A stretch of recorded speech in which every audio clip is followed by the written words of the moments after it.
Hello, everybody. Welcome to the Audible High School Football Fridays. It's presented by Nike.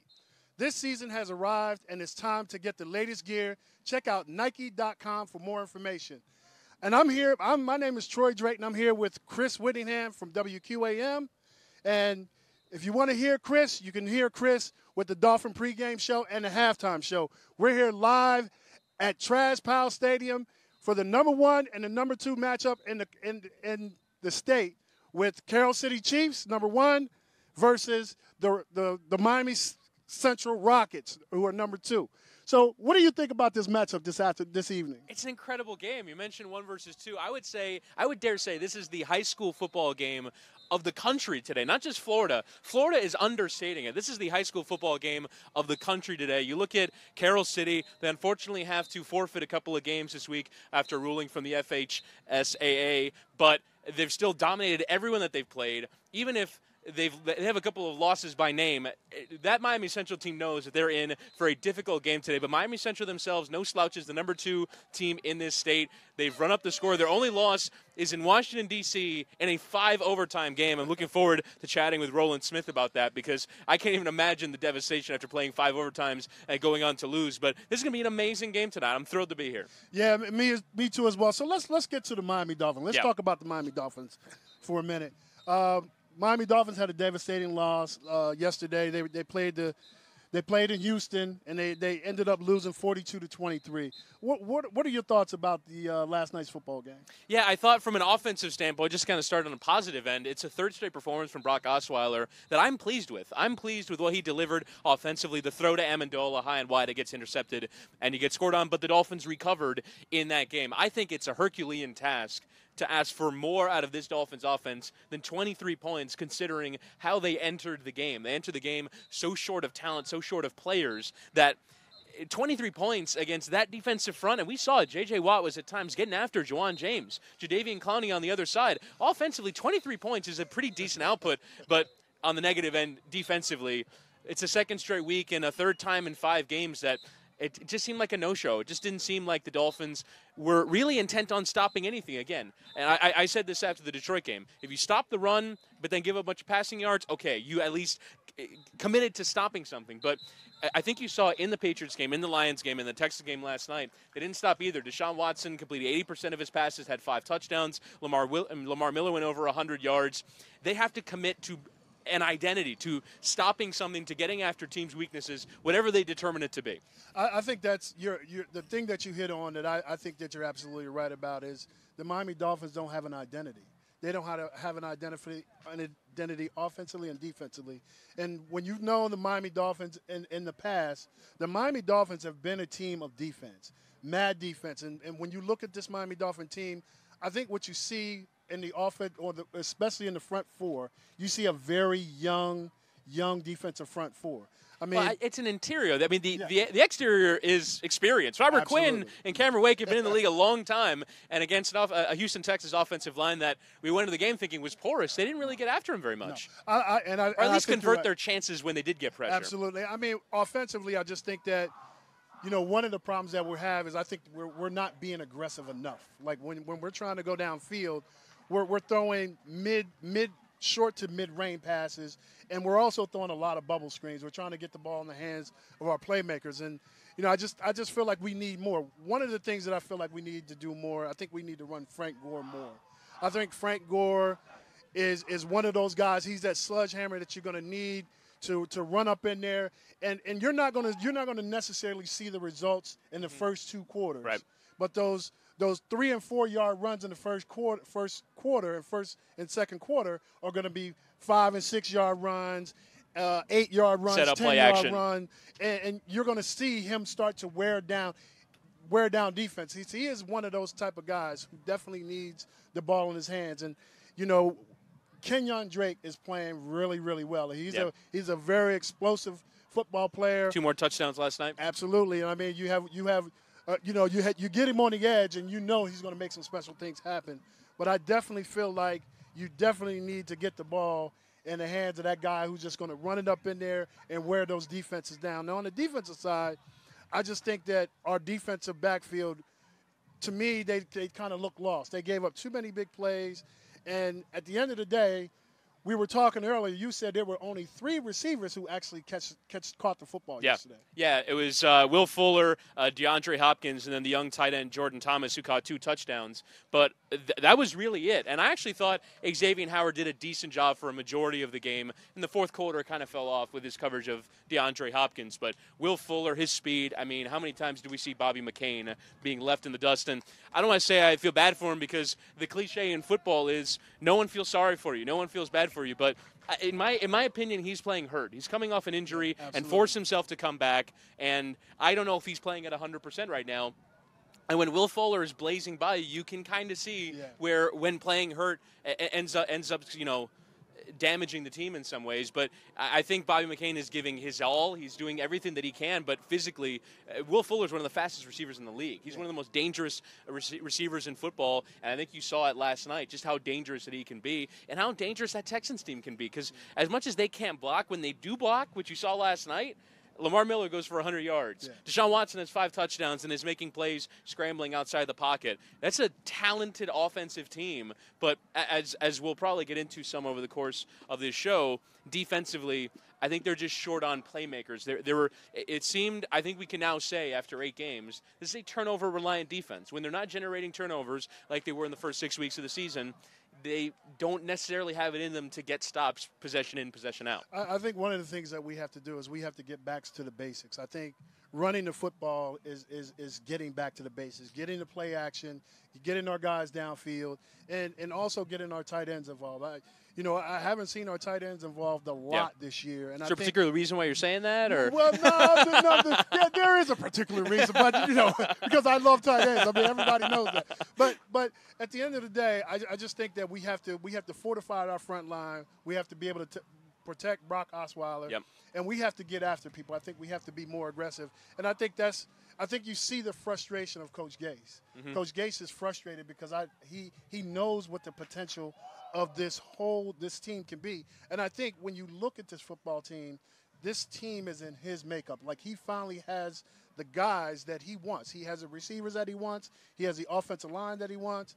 He has the running backs that he wants.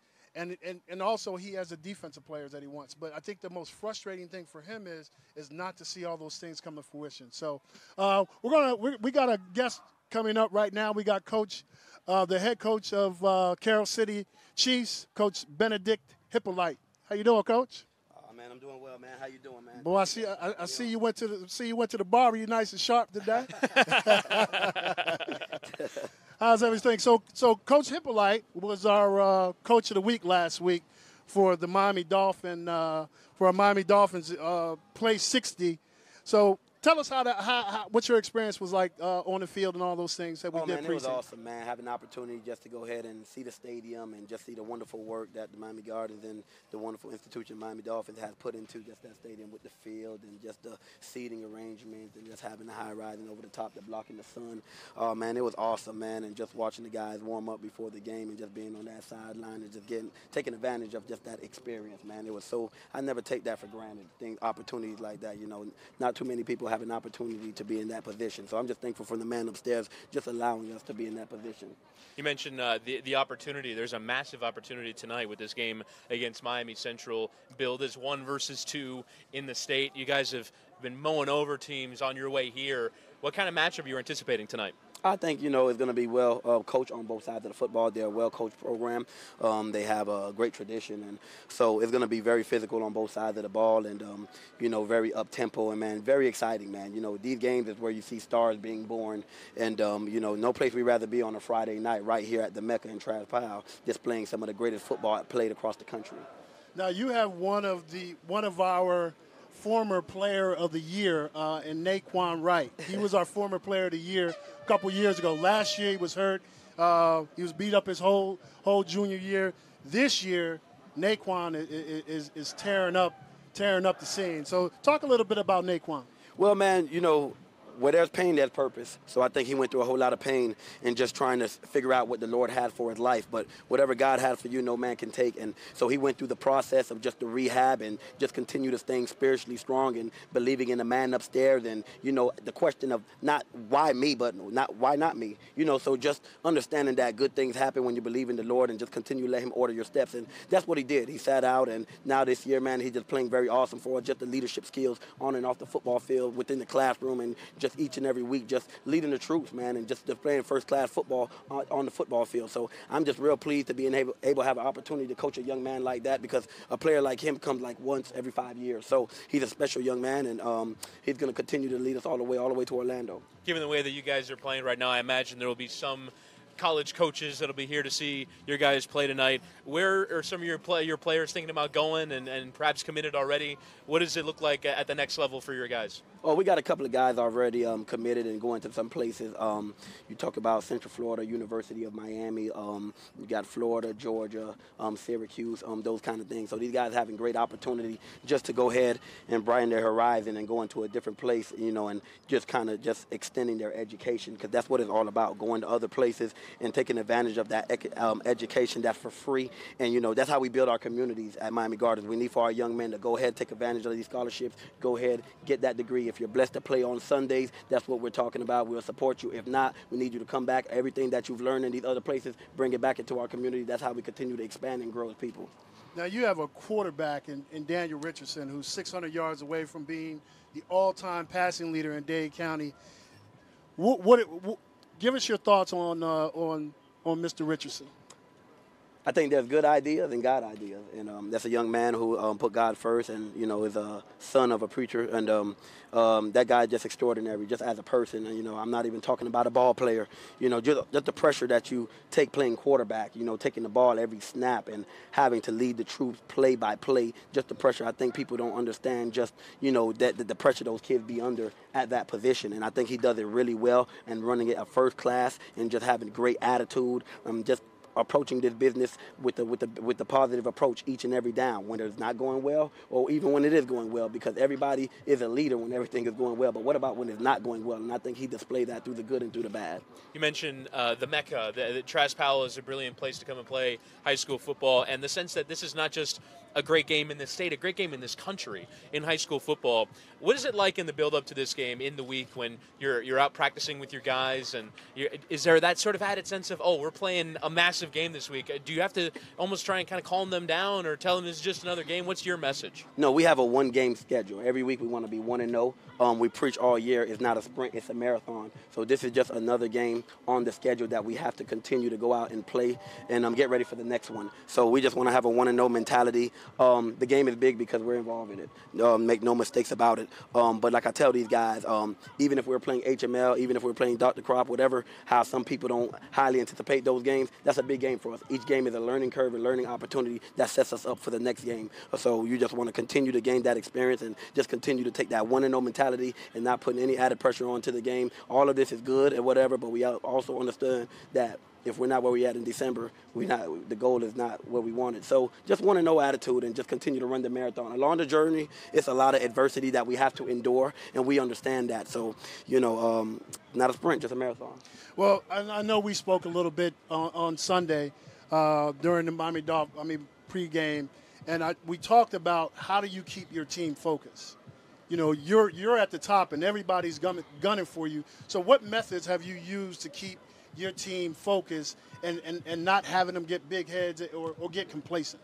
Oh, man, because we all understanding the big picture. The big picture is a state championship, and just that extra motivation. We just lost the coach. He didn't play. He's not coaching with us this year. Right before the season, he died, and you know we go out there each and every week, put God first, because you know at the end of the day, the good idea of mine would say we want to win a state championship, but if it's not in God's plan, it's not in God's plan. So we just want to make sure that we keep things in perspective, to continue to put Him first and ask Him to continue to order our steps, and making sure that our ultimate job is to be servants of the Lord, and when we do that, He can continue to put His hands on us. So we just make sure that we can only focus on the things that we control, and that's each other. You know, I think Dabo Swinney said it best a couple of years ago when someone asked what did it take for them to win a national championship, and it's simply because of the love that they have for each other in that locker room. So just continue to love each other, continue to learn each other, we got to pray more than we play, and when we understand that, it put things in perspective and continue to run the marathon.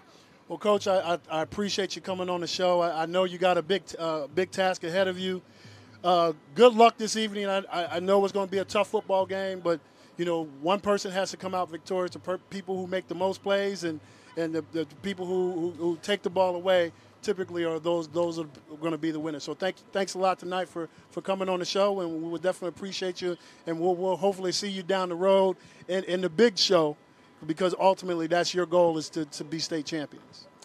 No doubt. Thank you, guys, for having me. Thank you, guys, just for all that you do for high school football down here in South Florida. Like I say, we don't take that for granted. So to God be the glory. Thanks a lot, Coach. Right. Appreciate it. Thank you very much. So, hey, sounds like Coach is focused. Yeah. And he's got his team focused.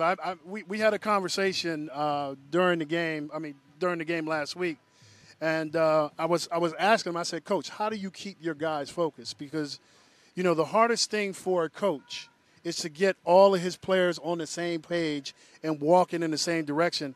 And the answer that he gave is like, we can't get complacent. Yep. We have to stay on them about the small things. And, nothing, I turn over every rock. No stone goes unturned. So I think that's a great method. I played for a guy like Jimmy Johnson. Right. And remember playing for him. And, he had never allowed us to get complacent. And that's how we always were able to stay focused. And I could definitely appreciate, a guy like Coach Benedict, because, again, he's a guy that's not going to allow his team to get complacent, because at the end of the day, their goal is a state championship. But to me, the thing that has to be even more difficult, because you mentioned at NFL level, you don't really go into that many games at NFL level knowing that you're the better team. Yeah. And you're going to win. And he was saying some of the district games that they play, they go into those games knowing, and it's going to be hard to keep 16, 17, 18-year-olds with their feet on the ground and understanding, oh, no, you still have to turn in your very best, even though maybe a 50% effort might still get you a 4-touchdown win. Yeah. It's really hard, because when you get to these games and you get into 1 versus 2, you have to have built a pattern and a habit of playing at that 100% high level each and every week. Otherwise, you're going to come into this game and be caught on the back foot. And so, like you said, it's a difficult job, but one that clearly Benedict Hippolyte is doing brilliantly. One of the things that I think about all the time is, because we had the only perfect right, exactly. season team, and I always bring myself to thinking, like, how did Coach Shula keep all of those personalities in that locker room focused enough on the task? Because ultimately that's what it's about. Sure. It's about the task at hand.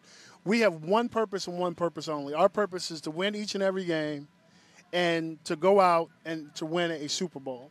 And I wish I would have been a fly in the room, especially, when nobody else is around, and just to hear the coach's thought process, but also to be in those meeting rooms to hear how Coach continue to motivate those guys to stay perfect and to be the only unblemished team in the National Football League. I think that's a monumental task when it comes to any team, because when you look at the great coaches, when you look at the great college coaches, the Nick Sabans, you look at the Dabo Sweeneys, it's tough to keep those teams focused for a whole season, and then go into the playoff games and still continue to keep their focus. So I definitely understand where Coach is coming from, and I can appreciate everything that he's doing with these young men, because he's molding them to take the step on the next level. Right, because there's both the mental stress of knowing that every team's giving you their best shot, and I imagine Carroll City is exactly the same way. They're getting the best shot for everyone. You just think of Alabama, right? So on the low end, you're playing games against non-conference opponents that, frankly, don't feel significant, right? They don't feel as important as national championships in Atlanta against Georgia on the biggest stage in front of 25 million TV viewers. But then on the other end, you've got kind of these lower end games. But then that mental stress of having to play in those big games, and every game that you play is on a big stage. When does that fatigue set in, both mental and physical? I'm sure you experience, I imagine it's probably more the mental side of things than the physical side of things, because you guys keep yourselves in immaculate shape. You guys, obviously there's injuries along the way, but physically, you guys are the best athletes in the world. And so that isn't as much of a concern as just the mental exhaustion of week in, week out, having to deliver, and that's as much of it as anything. I think what it is getting your team going in one direction. I mean, I've been on some losing football teams where the wheels came off mid-season. But the hardest thing is to stay focused, to stay focused at the task at hand, and that is to get back on the winning track. And then once you get on the winning track, you can't get complacent. And it is mentally and physically exhausting because, you still got to go in and pound those weights. You still got to go in and watch all that film, and you still got to take pride in what you do. And I think that's what it really comes down to. It comes down to taking pride in what you do and loving what you do. And to me, I just think that, guys like Coach Hippolyte and guys like Coach Roland Smith and not just those two guys, but all the high school coaches, I admire those guys because they spend a lot of time and energy away from their family trying to mold these men into coming out of places that are not so nice. But there's an end result, and that end result is potentially getting a scholarship, being able to go to a university and to get a degree and potentially playing on the next level, in the NFL level. So, I love all these high school coaches. I mean, they're all doing a great job as far as I'm concerned because at the end of the day, it's really tough, especially with teenagers, sure, right, to keep them focused and keep them going in one direction. So I got a lot of love for those guys. With the stress of winning, too, because obviously it's high school football. In the end, you're not playing for millions of dollars, but these guys want to win. And the schools themselves want to win, and everyone involved wants to be part of winning, and that's something that coaches have to balance at college and high school level. Now, at professional level, you're getting paid a salary. It's not as much of a stress in that area, but at this level, you're trying to mold young men along with trying to win football games, and sometimes those things are at odds, but I think these coaches generally err on the right side of things. No, and I think you're right. I mean, one of the things about it is again, I coach high school football a little bit, and the hardest thing about it is getting everybody on the same page. So right now we have from Miami Central, Coach Roland Smith. How you doing, Coach? Doing good. How you doing?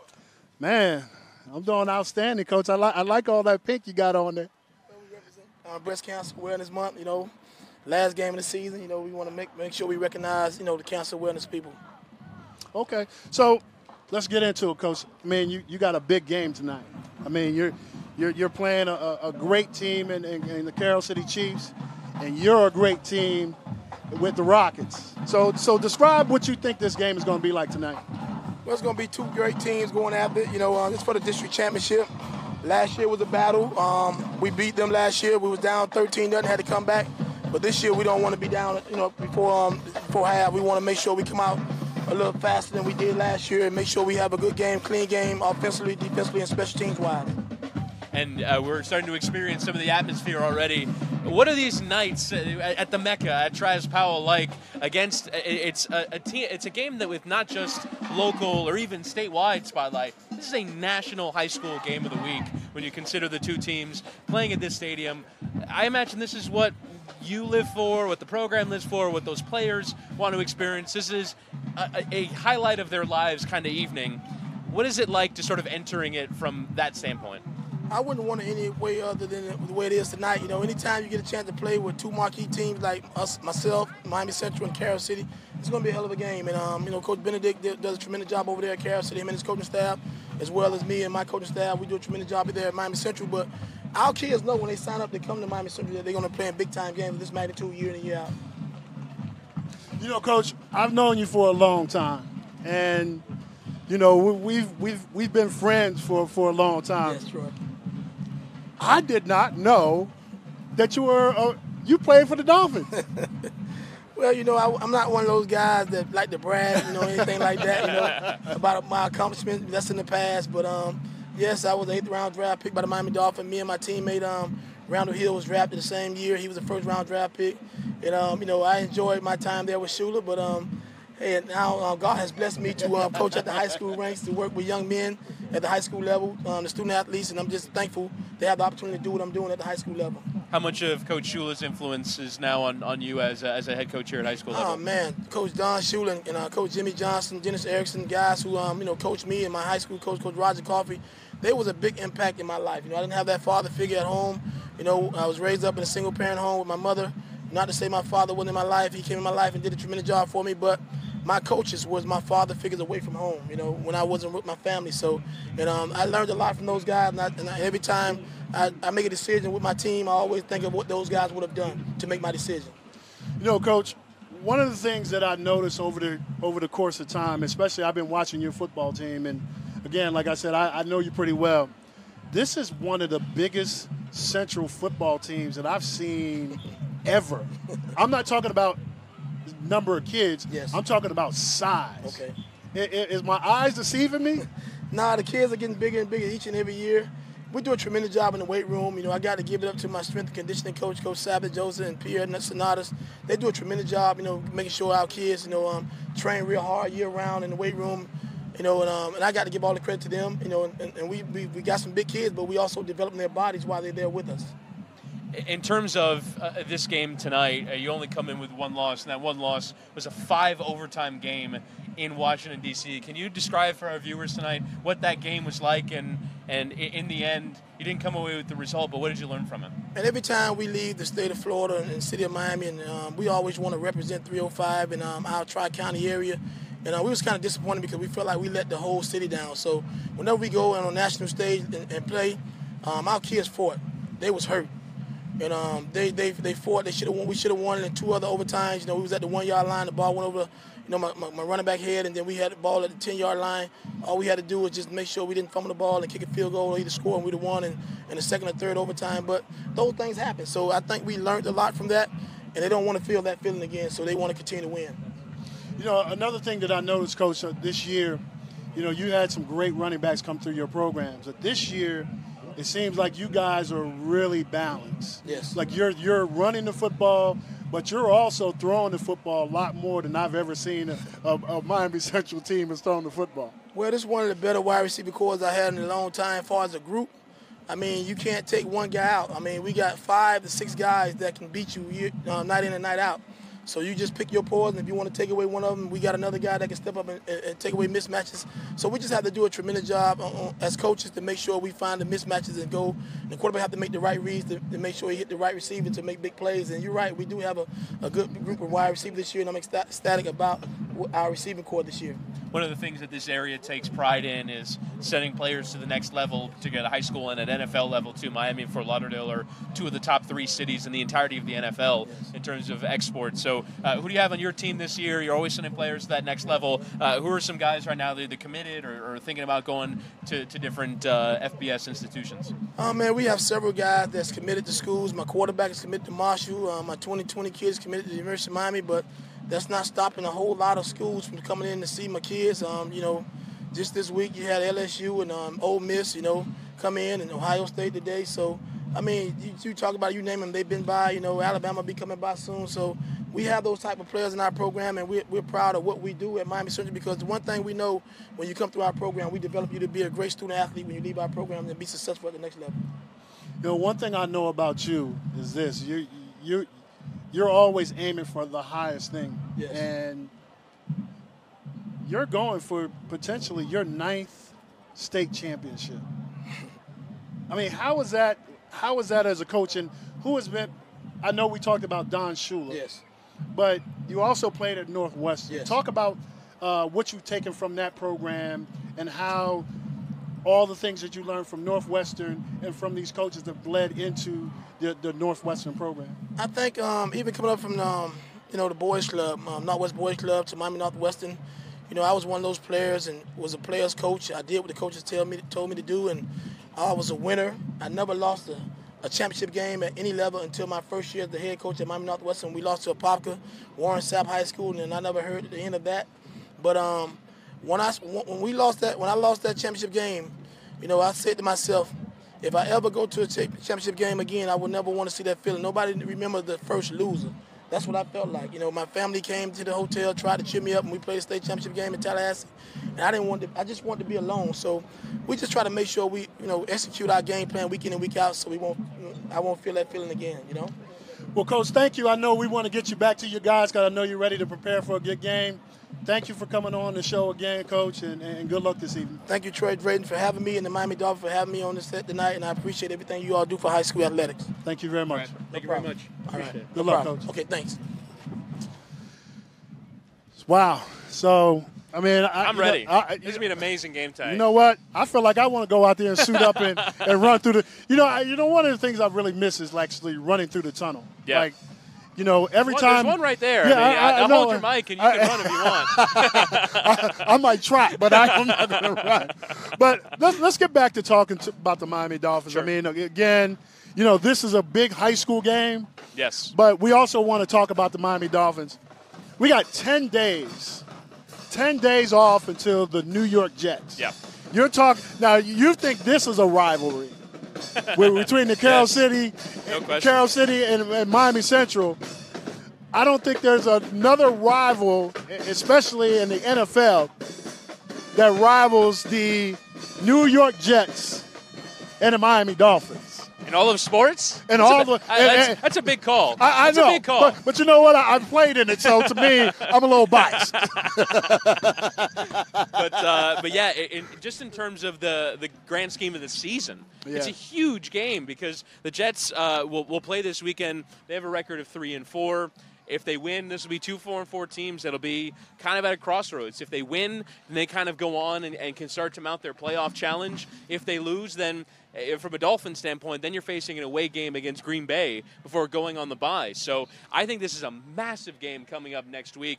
And the hope is that, yes, obviously in the build-up to this game, you've only got 72 hours really to rest in between the game on Sunday and the game on Thursday night. And that's not an ideal way to play an NFL football game. But you hope on the back end you get a couple of extra days to rest. Maybe there's sort of diminishing returns on pain, and you can feel a bit better come Monday, come Tuesday, so they can put in a good week of practice. You can get some players closer to full strength than I think they've been playing. Some players maybe returning, maybe get Charles Harris back, maybe get A.J. Derby back, players that can contribute and help this football team because there's a lot that they have to work on over the course of these 10 days to get things fixed ahead of that Jets game. I'm going to ask you one last question before we wrap up.